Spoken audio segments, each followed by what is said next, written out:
Hi అండి. So, thank you so much అండి. గత వీడియోస్‌లో నేను పెడుతున్న షార్ట్స్ కానీ, పెడుతున్న లాంగ్ వీడియోస్‌కి గానీ, మంచి సపోర్ట్ అనేది వస్తుంది. అండ్ ఆ సపోర్ట్ కూడా చాలా జెన్యూన్ సపోర్ట్. ఫోన్‌లు చేసి మరీ, మెసేజ్‌లు చేసి మరీ చెప్తున్నారు. లైక్ కంటెంట్ బావుంది, మాట్లాడే విధానం బావుంది. చెప్తున్నవన్నీ కూడా చాలా వరకు రియల్‌గా జరుగుతున్నవే. సో, ఇవన్నీ చూస్తుంటే నాకు హ్యాపీనెస్ ఇస్తుంది కంపల్సరీగా. At the same time subscribe చేసుకొని, లైక్ చేస్తే నేను చూడగలుగుతాను. మీకు నచ్చిందా, నచ్చలేదా అనేది. నచ్చింది కాబట్టి లైక్ చేయండి. సబ్స్క్రైబ్ ఒక అప్డేట్ అండి. మనము పట్టు శారీస్ మీద కూడా ఫోకస్ చేస్తున్నాము. ప్యూర్ పట్టు అనమాట. ప్యూర్ అంటే సిల్క్ మార్క్ ఉన్న పట్టు శారీస్. సో, ఇందులో కూడా మనకి హ్యాండ్లూమ్ అని, పవర్లూమ్ అని 2 రకాలుగా ఉంటాయి బేసిక్గా. ఏది కావాలంటే అది. సో, మీకు కూడా కావాలి అంటే విల్ ప్రొవైడ్. మన వీడియోస్కి ఎంటర్ అయిపోదాం, కంటెంట్లోకి వెళ్ళిపోదాం. అండ్ లాస్ట్ వీడియోస్లో చెప్పినట్టుగా లలిత సహస్రనామం గురించి ఈ వీడియోలో కూడా అదే మాట్లాడుకుందాం. ఇంపార్టెన్స్ ఏంటి, అది చదవడం వల్ల బెనిఫిట్స్ ఏంటి మాట్లాడుకుందాం. సో, అందులో ఫస్ట్ వచ్చేసి మెంటల్ స్టెబిలిటీ. సో, ఇవి చదవడం వల్ల మనం ఒక టెంపర్మెంట్తోని, అంటే ఒక మీటర్లో నడుస్తుంది మన బ్రెయిన్ అనేది. అది హైలీ ఎమోషనల్ ఉండదు, అలా అని చెప్పి లోలో కూడా ఉండదు. ఫర్ ఎగ్జాంపుల్, నాకు ఈ పెన్ను కావాల్సిందే అన్నదానికి ఇచ్చినా ఏం లేదు, ఇవ్వకుండా ఏం లేదు అన్న మాటకి ఎంత డిఫరెన్స్ ఉంది. సో, ఈ నామాలు చదవడం వల్ల మనకి కరెక్ట్ మీటర్ అనేది ఉంటుంది బ్రెయిన్. ఎక్స్ట్రీమ్ ఎమోషన్ అనేది ఉండదు బేసిక్గా. సో, వాటికి మన లైఫ్ ఇప్పుడు ఈ రోజుల్లో మనం చూస్తున్న, అడిక్ట్ అవుతున్న వీడియోస్కి, రీల్స్కి, ఈ ఆర్టిఫిషియల్ ఎన్విరాన్మెంట్కి, ఇట్లాంటివి చదివితే తెలియకుండానే మనకి ఒక స్టెబిలిటీ అనేది వస్తుంది. ఒక మనిషి వచ్చి ఏదైనా మాట్లాడాడు అని అనుకోండి, ఏం మాట్లాడాడు, ఏం కన్వే చేశాడు, అంతే. అంతకు మించి మనం ఎక్కువ ఆలోచించద్దు. ఓవర్ థింకింగ్ అనేది తగ్గుతుంది ఈ మెంటల్ స్టెబిలిటీ వల్ల. మనం ఒక చిన్న విషయం రాగానే ఎంత ఆలోచిస్తామండి ఈ రోజుల్లో, ఎక్కడికో వెళ్ళిపోతాం, కానీ బేసిక్ మర్చిపోతాం. అసలు అడిగాడు కదా, మరి నీ ఉద్దేశం ఏందో చెప్పావా, వెంటనే చెప్పలేదు, మరి ఎందుకు చెప్పకుండా ఇంతగానం ఆలోచించడం. సో, ఇట్లా చిన్న చిన్న పాయింట్స్ని కూడా మనం మిస్ అయిపోతాము. సో, ఆ మిస్ అవ్వకుండా మనకి ట్యూన్ చేస్తారన్నమాట ఇట్లాంటి సహస్రనామాలు, లలిత సహస్రనామం ముఖ్యంగా. అండ్ ఇంకోటి, కాన్సన్ట్రేషన్ పెరుగుతుంది. సో, కాన్సన్ట్రేషన్ ఎందుకు పెరుగుతుంది అంటే, మనం చదివేటప్పుడు ఫోకస్ అంతా అక్షరాల మీద ఉంటుంది. ఒక్కో అక్షరం ఒక్కో వైబ్రేషన్ క్రియేట్ అవుతుంది బ్రెయిన్లో తెలియకుండానే. అండ్ సింగిల్గా చదివేటప్పుడు ఎంతైతే ఎనర్జీ మనం నింపుకుంటామో, గ్రూప్గా చదివేటప్పుడు ఆ ఎనర్జీ ఇంకా రెట్టింపు అవుతుంది. అండ్ చదివేటప్పుడు కూడా ముద్రాస్ ఉంటాయి కొన్ని. ఓకే, ముద్రాస్ చేసుకుంటూ చేస్తే ఇంకా బెటర్ అనమాట. అండ్ చదివాను కానీ నాకు ఇంపాక్ట్ రాలేదు జీవితంలో అని అంటే మాత్రం మీరు ఫస్ట్ నమ్మట్లేదు ఆ కాన్సెప్ట్ని. నమ్మకపోవడంతోనే ప్రాబ్లమ్స్ అనేవి వస్తాయి. మార్నింగ్ 4:30కి లేసేదాన్ని. మార్నింగ్ 4:30కి లేచి కొత్త కొత్త కోరికలు వదిలేసి, నాకు కారు కావాలి, బంగ్లాలు కావాలి, అవన్నీ పక్కన పెట్టేద్దాం కాసేపు. అసలు ఉన్న దాంట్లో మనం కృతజ్ఞత చెప్పుకున్నామా లేదా. ఈరోజు మనం పొద్దున లేవగానే బ్రష్, పేస్ట్, కారు, ఇల్లు, తినడానికి ఫుడ్డు, ఓకే, మనకి పనోళ్ళు కావాలంటే పనోళ్ళు అవైలబుల్గా ఉంటున్నారు. ఇవన్నీ లేకుండా అసలు తిండికి కూడా కరువుగా ఉన్న ఫ్యామిలీస్ ఎంతో ఉన్నాయి కదా.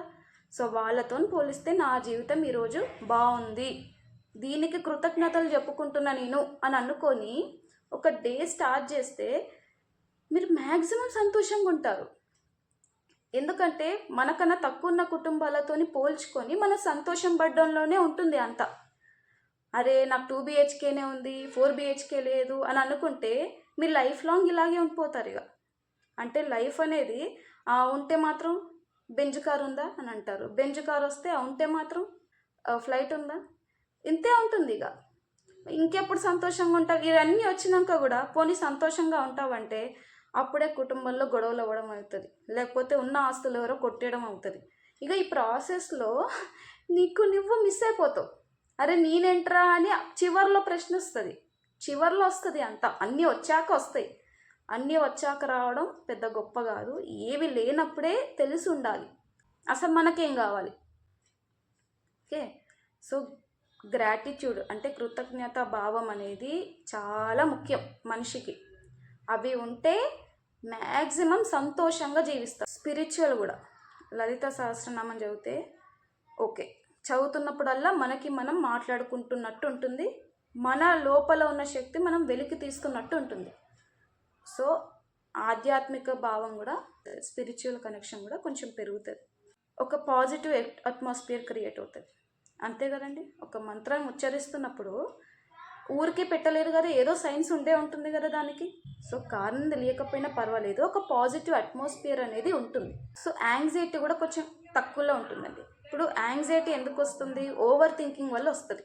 అయ్యో అయ్యో అయ్యో అంటే దానికి ఒక ఫుల్ స్టాప్ అనేది ఉండదు ఆ అయ్యోకి. ఏ సిచ్యువేషన్ అయినా పర్వాలేదు, ఎంత చిన్న సిచ్యువేషన్ అయినా పర్వాలేదు, అయ్యో అన్నదానికి మనం ఆస్కారమే ఇవ్వద్దు, ఆ ఛాన్సే ఇవ్వద్దు. స్టెబిలిటీ, యాంగ్జైటీ తగ్గించుకోవాలి అంటే బెస్ట్. అవునా, ఏదో ఏ మంచి కోసం అలా అవుతుందో చూద్దాం అని ఒక్క మాటతోని మన లైఫే మారిపోతుంది. కానీ ప్రాబ్లం ఏంటంటే మనం అలా అనుకోం.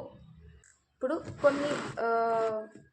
కొన్ని వర్డ్స్ మీకు చెప్తాను లలిత సహస్రనామంలో, వాటి అర్థాలు అది ఎంతవరకు ఇంపాక్ట్ క్రియేట్ చేస్తాయో కూడా మాట్లాడుకుందాం. శాంతమూర్తి, ఇది ఒక ఎమోషన్కి సంబంధించిందే కదండి. కోపంలో ఉన్నప్పుడు శాంతించు అని అంటారు కదా. చైతన్య రూపిణి, కాన్షియస్నెస్ అని అనుకోవచ్చు. కళ్యాణి, కళ్యాణి అంటే కూడా ఒక మంచి, ఒక ఆస్పీషియస్ మూమెంట్, లేకపోతే ఒక శుభకార్యానికి సంబంధించింది. లేకపోతే కరుణామూర్తి, కరుణామూర్తి కూడా అంటే ఒక జాలితోని చూసే ఒక కోణం. శుభకారి అంటే ఏంటి? ఒక మంచి శుభకార్యం, మంచి ఈవెంట్. సౌమ్య అంటే ఏంటి? జెంటిల్, కొంచెం ప్రశాంతంగా, స్మూత్గా. ఇవన్నీ కూడా ఈ 7-8 చెప్పాను వర్డ్స్, ఇవన్నీ కూడా మనం వీలైనంత సాఫ్ట్గా ఉండడానికి ట్రై చేసే వర్డ్సే కానీ ఎక్కడ కూడా మీకు ఎక్స్ట్రీమ్ ఎమోషన్ ఉండదు. సో అదే లలిత సహస్రనామంలో కూడా మీకు చదువుతుంటే ఒక వార్త విన్నప్పుడు అది ఎట్లా రియాక్ట్ అవ్వాలి? ఓకే, ఇది విన్నాము, మరి వెంటనే స్పందించామా? పాజిటివ్గా స్పందించామా? సో ఇలా చూసుకోవాలి తప్పితే అమ్మో మనకి ఏమంటే మనకి ఏదో రాబోతుంది, మనకేదో సమస్య రాబోతుంది అన్న కోణంతో ఆలోచిస్తే మీకు అన్ని సమస్యలు ఉంటాయి. చెప్పాం కదండి, ఇంకా డీటెయిల్గా సైంటిఫిక్గా చాలా రీసెర్చ్ చేయొచ్చు, చాలా జరిగాయి, జరుగుతున్నాయి కూడా. కానీ మనం ఎందుకు చదవాలి అన్న క్లారిటీ మనకు ఉంటే మనం ఆపే వాళ్ళు ఎవరు ఉండరు కాబట్టి వీడియో చేశాను. ఇప్పుడు ఫర్ ఎగ్జాంపుల్ ఒక వెజిటేబుల్, ఒక కూరగాయలు అమ్మే వ్యక్తి ఉన్నాడు. ఒక సాఫ్ట్వేర్ ఎంప్లాయ్ ప్రతిరోజు ఆ కూరగాయల షాప్కి వెళ్ళి ఏదో కొనుక్కుంటూ ఉంటాడు. రోజు 200-300 ఇలా పర్చేజ్ చేసి వెళ్తూ ఉంటాడు. ఈ షాప్ నడిపించే అతనికేమో అరే నేను కూడా చదువుకొని ఉంటే బాగుండు, ఏ ఇన్వెస్ట్మెంట్ లేకుండా అసలు వాళ్ళు జాబ్ చేసుకుంటారు, నెలకింత వస్తుంది, ఆ జీవితం ఎంత బాగుందో చూడండి అని ఆయన అనుకుంటాడు. ఈ సాఫ్ట్వేర్ ఎంప్లాయీ హైక్ రాక, ఆఫీసుల్లో ప్రెషర్ తట్టుకోలేక బయటకు వచ్చి అసలు నేను కూరగాయలు తీసుకున్నాను, ఎంతో అంత ఇచ్చేసాను, నాలాగా ఒక 10 మంది వచ్చినా వాళ్ళకి నెలకింత వస్తుంది, అసలు ఒక స్ట్రెస్ లేదు, ఒక టెన్షన్ లేదు, ఒక బాధ లేదు, ఒక ఈఎంఐ లేదు, ఏ గోల లేదు, వీడి లైఫ్ బాగుంది కదా అని ఇతను అనుకుంటాడు. కానీ వాస్తవంగా చెప్పుకోవాలంటే ఇద్దరిది తప్పే. ఎందుకు? చేసే పని ఒకటే అయినా కూడా ఏ ఉద్దేశంతో చేస్తున్నాం అనేది కూడా ఒకటి ఉండాలి. ఇప్పుడు వెజిటేబుల్స్ ఎవరైతే అమ్ముతున్నారో వాళ్ళు ఏమనుకోవచ్చు, పాపం సాఫ్ట్వేర్ ఇంజనీర్స్, వాళ్ళకి మెంటల్ స్ట్రెస్ ఎక్కువగా ఉంటుంది, వాళ్ళకి మంచి ఫుడ్ని ఇద్దాం అన్న పాయింట్ ఆఫ్ వ్యూలో ఆలోచిస్తే మీ కూరగాయల వరకే ఆగిపోరు. కూరగాయల దగ్గర నుంచి ఇప్పుడు దోశ బ్యాటర్స్ దొరుకుతున్నాయి, రెడీమేడ్ బ్యాటర్స్, లేకపోతే మీకు రకరకాల పిండ్లు దొరుకుతున్నాయి, హెల్దీ ప్రోటీన్, అది చేసి అమ్మచ్చు, జ్యూసులు చేసి అమ్మచ్చు, లేకపోతే వాళ్ళకి స్నాక్స్ చేసి అమ్మచ్చు. సో దీనికి ఒక లిమిట్ ఉందా? ఫుడ్కి ఒక లిమిట్ అనేది ఉందా? లేదు. సో మంచిగా ఆలోచించడం వల్ల మీకు ఆపర్చునిటీస్ పెరుగుతున్నాయి కానీ ఎక్కడ తగ్గట్లేదు. అదే ఈ సాఫ్ట్వేర్ ఎంప్లాయీ కూడా, నేను కష్టపడి చదువుకున్న దానికి ఈరోజు నాకు ఉద్యోగం వచ్చింది, నేను ఎంత అదృష్టవంతుల్ని కదా అని అనుకుంటే ఇట్లాంటి వాళ్ళకి ఒక 10 మంది కిరాణం షాప్ వాళ్ళకి లేకపోతే 10 మంది షాప్ వాళ్ళకి తెలుసో తెలియకో మీ డబ్బులు ఉపయోగపడతాయి, వాళ్ళకి ఒక ఎంప్లాయ్మెంట్ క్రియేట్ అవుతుంది. సో ఏదైనా పాజిటివ్గా ఆలోచించే దానివల్ల వచ్చే ఇంపాక్ట్ బాగుపడడానికే ఆస్కారం ఉంటుంది తప్పితే తక్కువ అవ్వడానికి ఎక్కడ ఉండదు మీకు. అండ్ ఇదండి వీడియోలో. అండ్ నెక్స్ట్ వీడియోలో మళ్ళీ అప్డేట్ ఇస్తాను, కొత్త వీడియోతోని మీ ముందుకు వస్తాను.